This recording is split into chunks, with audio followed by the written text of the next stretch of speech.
이상 헤브론 선교 다시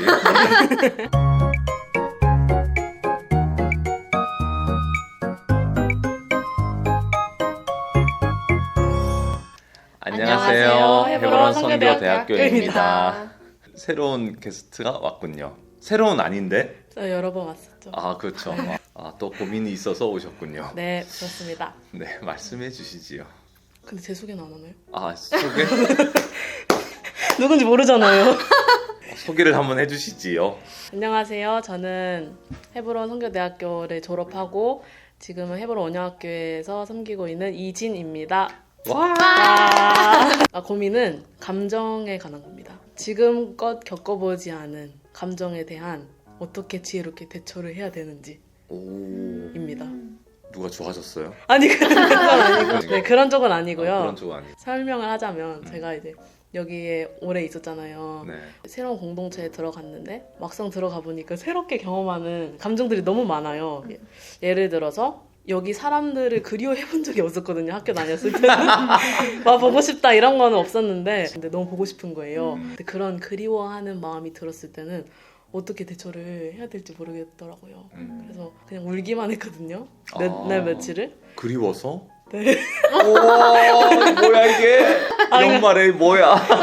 같이 다녔던 자매도 너무 보고 싶고 제가 진짜 대처를 못했어요. 그런 감정들을 어떻게 대처해야 되며 어떻게 돌파해야 되는지 와. 네, 그려. 역시 졸업생.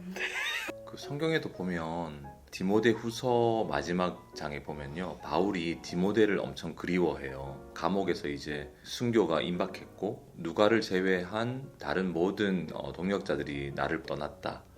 이렇게 되어 있고 물론 주께서 내 곁에 서 계시지만 너는 속히 내게로 와라.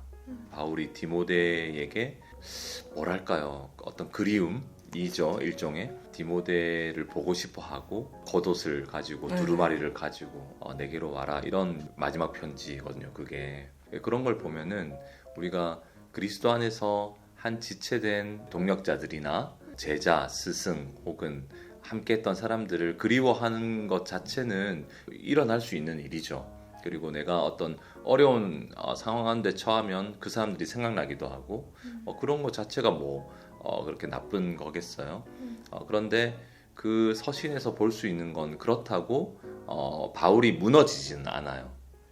그러니까 말하자면 로봇 같은 사람은 아니었던 거야. 난 주님이면 충분해. 난 사람 아무도 필요 없어. 이렇게 한 건 아니에요. 디모데를 향한 애틋한 마음이 있는 게 분명하죠. 그렇지만 그것 때문에 바울은 무너지는 건 아니에요. 주께서 내 곁에 서 계신다는 거죠. 그러니까 우리가 어떤 그 사역지가 옮겨지거나 이런 상황을 이제 저도 꽤 많이 경험했기 때문에 그 함께 동역했던 사람들을 떠나서 다른 사람들을 만나서 또 사역하고 이런 것들이 엄청 익숙하단 말이죠.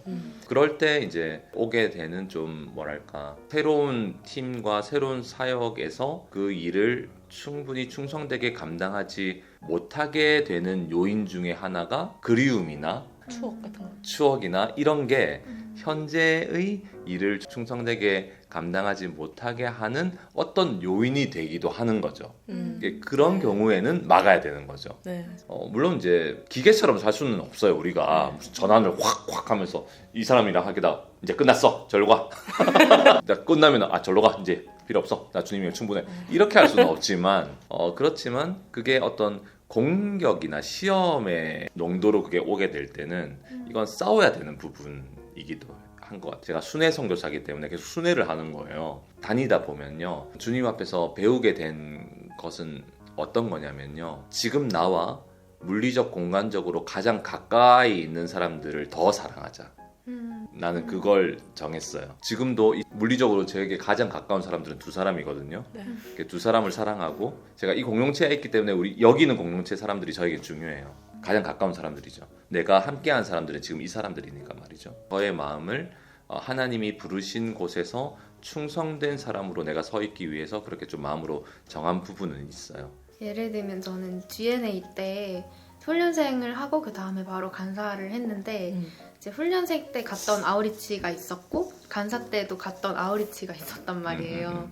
근데 훈련생 때 갔던 아우리치가 저는 너무 좋았고 그게 저에게 이제 제가 평생 갔던 아우리치 중에서 가장 잘 누렸던 그리고 가장 행복했던 아우리치로 남아있기 때문에 이제 그 다음에 간사로 갔던 아우리치가 그 기억 때문에 너무 누리기 쉽지 않은 거예요. 그 기억이 남아있으니까 이렇게 해야 돼야 되는 거 아니야?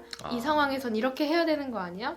아 그때 그 사람들은 진짜 좋았는데 이런 식으로 제가 계속 이렇게 비교를 하게 되니까 그리고 이제 현재 주님이 제게 주신 것들을 이제 그 기억으로 인해서 온전히 누리지 못하게 되는 이제 그런 어려움이 있더라고요. 그래서 계속 더 그리워하게 되고 현재 만족하지 못하니까 더 그 옛날 기억을 끌어올려서 그걸로 나를 이제 채우려고 하는 그런 부분도 있어서 그때 이제 옆에 지체가 저한테 해줬던 말은 다 잊어라. 예전 거 다 잊어라. 그렇게 하는데 어떻게 그걸 잊어? 기계도 아니고 그걸 삭제한다고 삭제되는 것도 아니고 제가 온전히 누리고 있지 못하는 이 상태에 대해서 어떻게 대처해야 되는지 제대로 이제 알지 못했던 것 같아요.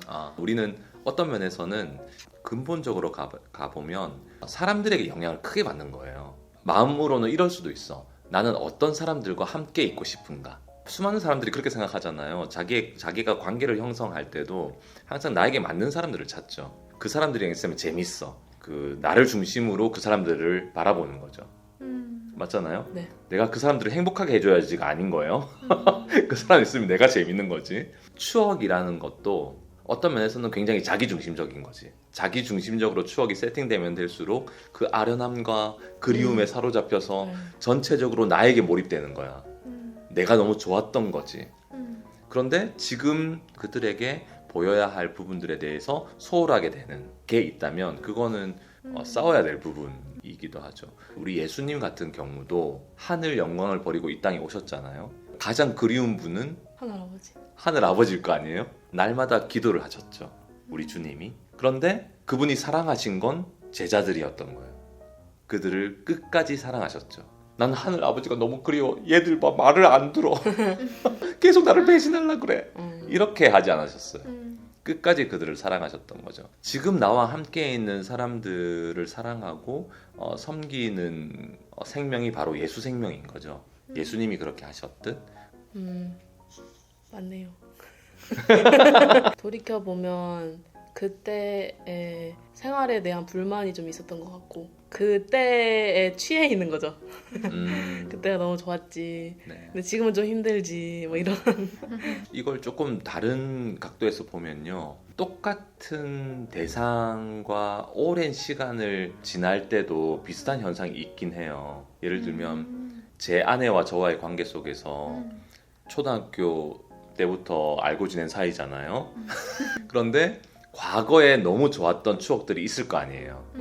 근데 그 추억을 계속 내가 떠올리면서 그때 그랬는데 하면서 행복해하는 거야. 근데 지금 딱 보면 나이도 들었고 그때보다 미모도 조금 또 좀 떨어졌고 아니 객관적으로 보면 사람이 늙으니까 나도 그럴 거 아니에요. 네. 근데 그 딱 보면서 그때 좋았는데 이렇게 하는 건 굉장히 안 좋은 신호 아니에요? 그렇죠. 그렇죠? 네, 맞아. 사실 그 추억이 사실은 지금의 사람을 사랑하게 되는 모든 동기가 되는 거죠. 저에겐 그렇거든요.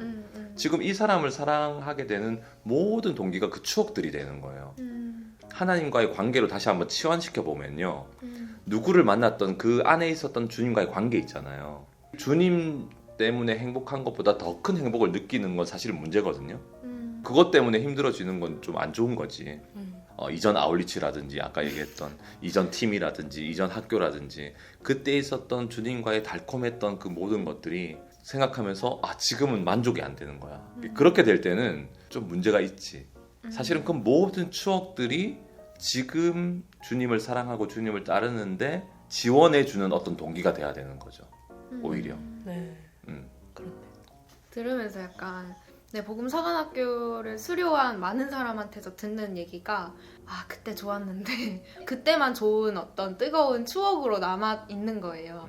그때 그 시간들이 지금 더 주님을 따르게 하고 더 주님과 뜨거운 시간을 만들어내는 게 아니라 많은 경우 그렇게 되는 부분들도 있더라고요. 저한테도. 그래서 들으면서 아, 그렇지. 이제 주님과의 관계가 현재가 돼야 되는데 이제 아까 말하신 것처럼 추억에 취해 있고 그때 좋았던 것으로 만족하는 이제 이게 좀 오히려 지금을 누리지 못하게 하는 걸 수도 있겠구나. 주님과의 관계를. 어떤 영적인 감흥과 흥분과 감격이 있는 순간들 속에서의 나의 모습이 내 존재를 증명해 주는 게 아니라 아무것도 느껴지지 않는 반복되는 일상 가운데 보여지는 나의 모습이 사실은 내 존재를 증명해 주는 거거든요. 그 속에서 진짜 주님과의 관계가 드러나는 거지. 어떤 훈련 안에 있었던 그런 어떤 뜨거움 속에서 그때는 됐는데 왜 지금은 안 되나, 그리고 그때를 계속 추억하고 하는 것들도 사실은 그랬기 때문에 되고 지금은 안 된다. 그러니까 그게 문제인 거죠. 맞잖아요. 그러니까 주님은 영원하신 분이신데, 그러니까 아무것도 느껴지지 않는 그 일상 속에서 정말로 주님과의 교제를 이루어내고 그 관계를 유지하고 나아가는 것이 핵심이에요. 특별히 사역자들에게는 더 그래요. 왜냐면 사역자는 옆에서 계속 누군가가 이렇게 막 영적으로 도와주는 그게 아니고 자기가 주님과의 관계를 이루어야 되거든. 또 있나요? 또 있어요. 다른 감정은 분노예요.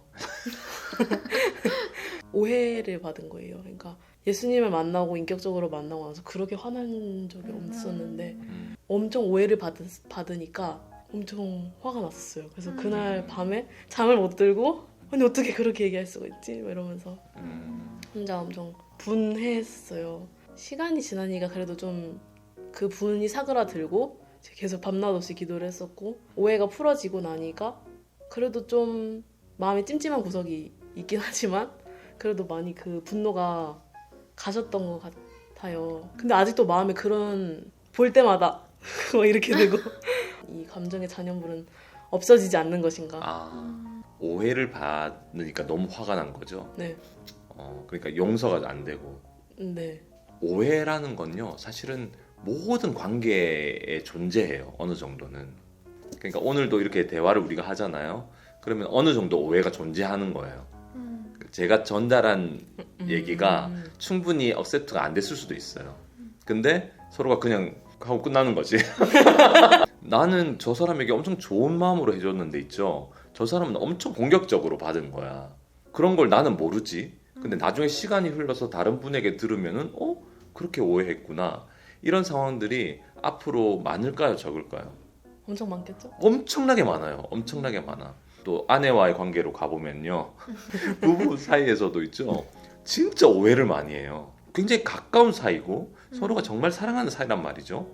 그런데 말 한마디에도 다르게 생각한 거야. 내 의도와 다르게. 그리고 아빠와 자녀와의 관계 속에서도 오해가 참 많이 생기고. 그러니까 오해는 항상 있는 거야. 나만 오해를 이렇게 받는 게 아니고 나도 다른 사람들을 엄청 오해하고 살아요. 피차 그래. 분노 게이지가 폭발할 때는 어떻게 그럴 수가 있냐는 거야. 말도 안 돼. 어떻게 나를 그렇게 생각했냐는 거지. 약간 악의가 느껴지고 이럴 때 화가 난 거거든요. 나도 다른 사람에게 그런 적이 많았다는 사실을 깨닫는 만큼 마음이 이렇게 넓어지긴 하거든요. 근데 보통은 그걸 몰라요, 자기가. 자기가 오해하는지도 모르거든. 근데 그런 게 항상 존재한다는 사실을 이해해야 돼요. 그리고 특별히 영혼들을 섬기는 일에 있어서는 사람들은 나를 어느 정도는 오해할 것이라는 생각을 가지고 살아야 돼. 그렇지만 그 오해를 이겨내고 나는 진심으로 대하는 거예요. 그런 오해가 있음에도 불구하고 나는 계속 진심으로 한다. 근데 이건 어떤 수학 공식 같은 건 아니고 네. 나는 그렇게 한다. 이렇게 되는 게 아니잖아요. 먼저는 내가 얼마나 사람들을 오해하고 하나님을 오해하고 이해하려고 하지 않는 존재인가를 좀 먼저 아는 게 필요하죠. 영혼들을 대하다 보면 그렇게 하는 모습들을 보면서 내 모습을 보기도 해요. 저는 어떻게 이럴 수가 있지? 하는데 가만히 생각해 보면 내가 그런 적이 되게 많은 거예요. 돌아봄이 좀 필요해요. 그렇게 하다 보면은 나중에 어떤 오해를 한 사람들이 만나도 그렇게 데미지가 없어요. 그러니까 어떤 사람들은 반대로 이런 게 있는 거야. 오해받는 게 너무 싫은 거야. 난 오해받지 않을래. 난 오해하지도 않고 오해받지도 않을 거야. 그래서 엄청 예민하게 사는 사람들이 간혹 있거든요. 그 자체가 사람들에게 오해가 돼요. 오해란 건 존재하는 거라니까. 그걸 받아들여야 돼. 그러니까 모든 관계 가운데 오해가 있기 때문에 진심의 대화를 통해서 오해를 극복하는 삶을 살아야 돼요. 대화를 계속해도 있죠. 사람의 마음을 알기가 굉장히 어려운 거거든요. 제가 배운 하나의 사실은 내 마음의 진짜 마음은 반드시 통한다는 거예요. 그 오해를 벗겨내는 데는 좀 시간이 걸릴 수가 있지만 내가 진짜로 그 사람에 대한 마음이 그렇잖아요. 그럼 그것은 어떻게든 전달이 돼요. 분노 게이지가 올라갔던 일도 사실은 생각해보면 너무 오해받기 싫어하는 거지. 근데 오해받을 준비를 늘 하세요. 오해란 건 원래 있는 거니까. 본인은 부모님을 오해할까 안 할까? 많이 해요. 우리 다 그렇잖아. 네. 저도 항상 누군가를 오해할 수 있다는 여지를 가지고 있거든요. 그래서 자꾸 알려고 하는 거야. 이해하려고 노력하고 대화하려고 노력하고 그러지 않으면 오해는 오해인 채로 계속 남아있고 대부분 보면 그 오해는요 나의 시나리오를 막 이렇게 그려가지고 오해를 하는 경우가 되게 많거든. 어떤 말 들으면 아 이럴 거야 그때 말했던 게 이런 거구만 하면서 혼자 막 연결해가지고요 그 사람을 만들어버려 내가. 그 사람하고 이제 상종 못할 사람이구만 이러면 이제 오해하기로 결정해버리죠. 그게 사실은 편하거든. 그렇게 하는 게 사람들이. 영혼들을 섬기려면 서로에 대한 오해가 있지만 그걸 풀어보려고 하는 과정을 가져야 돼요. 그런데도 불구하고 안 풀리는 경우가 있으면 내버려둬도 돼. 시간이 필요한 경우도 있으니까. 그리고 중요한 건 뭐냐면은 우리 주님은 절대 오해하시지 않는다는 거죠. 주님은 아시지. 나의 마음도 그의 상태도 아셔. 그러니까 그게 실제인 거예요. 주님이 아시는 내가 실제인 거죠. 근데 그렇게 생각해보면 주님이 아시는 내가 실제인데 나도 나를 오해하는 경우가 있거든. 나는 이렇다는 거야. 나는 내가 A인 거예요. 그런데 나를 경험했던 사람들에게 물어보니까 다 나를 B라고 생각하는 거야. 이 사람들 날 오해하네? 나는 A라고요. 아니요, 당신은 B였어요. 이렇게 사람들이 얘기한 거예요. 그러면 A일까 B일까? B요. B예요. 나는 B인데 A라고 오해한 거죠. 그거를 받아들이는 것 또한 중요한 포인트거든요. 오해는 항상 존재해요. 부부도 그런데 뭘. 부부 싸움의 원인이 뭐겠어요? 오해거든. 오해인 경우에 이게 안 맞으니까 분노 게이지가 올라가지. 보세요. 언제든 오해가 있을 수 있다는 것을 받아들이면 분노 게이지가 올라가진 않을 거야. 맞지? 네. 이해해 보려고 할 테니까. 내가 모르는 게 뭐가 있지? 뭘 알려줘야 되지? 이렇게 생각하게 되지. 몇 가지가 있어요. 몇 가지 가지고 왔는데 그럼- 미워하는. 네, 누구를 미워하는 특정 대상을. 오늘 그 전체적으로 감정에 대한 이야기잖아요. 감정 자체를 컨트롤하기가 어려워요, 그죠? 그 네. 감정이 일어나 버렸는데 그걸 어떻게 하냐는 거야. 근데 그 감정이 일어날 때 그 감정 다음에 이 감정을 어떻게 극복하느냐에 훈련을 해야 돼요. 감정에 정복당하면 안 돼요. 감정에 정복당한 사람일수록 엄청 미성숙하고 사람들을 어렵게 만들어요. 대부분 성숙한 사람들은 감정을 극복해요. 어린 애일수록 감정을 극복하나요? 극복하지 못하나요? 다 표출하죠. 뭐. 감정을 극복하지 못하는 게 어린 애들이에요. 성숙하면 성숙할수록 감정을 극복해요. 감정에 사로잡히는 것은 좋지 않아요. 감정은 누구나 들 수 있는 거예요. 분노든 미워하는 감정이든 좋아하는 감정이든 기쁜 감정이든 이 감정이 바른 것인가를 점검하는 어떤 기제가 필요한 거지. 감정을 바라보고 유지해야 되는가 내려놔야 되는가 이런 어떤 프로세스가 필요한 거지 내 안에. 그렇게 조금 감정을 멀찌감치 바라볼 수 있는 훈련이 좀 돼 있어야 돼요. 안 그러면은 감정이 너무 나이면은 그러니까 어려워지는 거야. 예를 들면 미워하는 마음이 생겼어. 그러면 그걸 떨어뜨려 놓고 봐야 된다는 거죠. 미워하네 내가? 요놈 봐 이거 미워하네?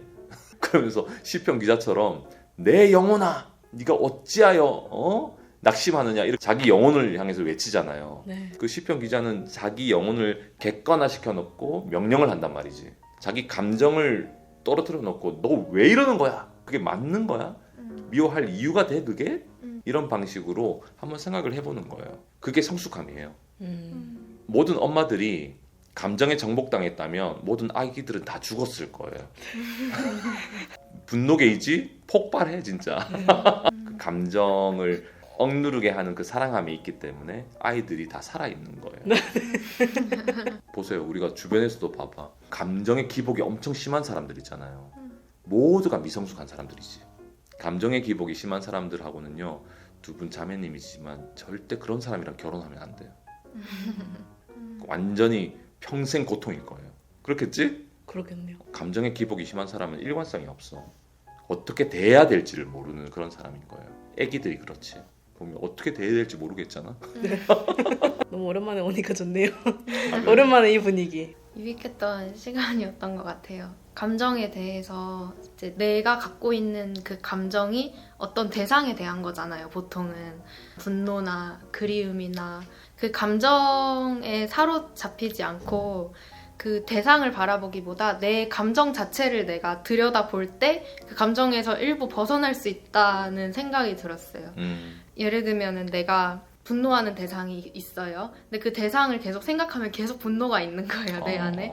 근데 그렇게 분노하고 있는 나를 바라보면 나 왜 이렇게까지 분노하고 있지? 그렇지. 이렇게 바라보면서 분노에서 조금 벗어날 수 있게 되겠다라는 생각이 들면서 진짜 내가 지금 어떤 생각을 하고 있는지 어떤 감정을 느끼고 있는지 나 스스로 인지하고 그걸 점검하는 것도 되게 좋은 방법이겠다. 맞아요. 네, 그런 생각이 들었던 것 같아요. 네. 이런 과정이 전체적으로는 자기를 부인하게 되는 과정이 되는 거예요. 그러니까 자기가 뭔지를 딱 분리시켜서 보는 거지.